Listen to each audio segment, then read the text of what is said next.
காஞ்சிபுரம் பக்கத்துல பரந்தூர்ல பாத்தீங்கன்னா விமான நிலையம் வரப்போகுதுங்க.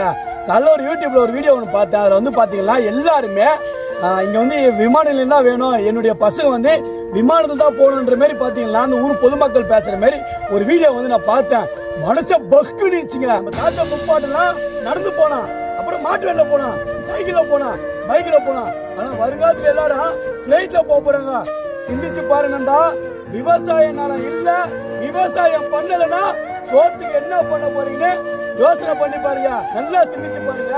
நாம இன்னும் 10 வருஷமோ இல்ல இன்னும் 50 வருஷமோ இந்த விவசாயம் மொத்தமாயி போதே வெளிநாட்டுல விவசாயத்தை விட்டுட்டு வேற நாட்டுல நம்பி வாழ்ந்துட்டு இருக்கானுங்க.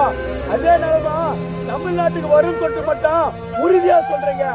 எவ்வளவுதான் தமிழ்நாடு டிஜிட்டலா மாறி வந்தாலும் கூகுள்ல போய் சாப்பாடு டவுன்லோட் பண்ணி சாப்பிட முடியாது. விவசாயம் பண்ணா மட்டும் தான் சாப்பிட முடியாது. உங்க வாழ்க்கையில மறந்துடாதீங்க.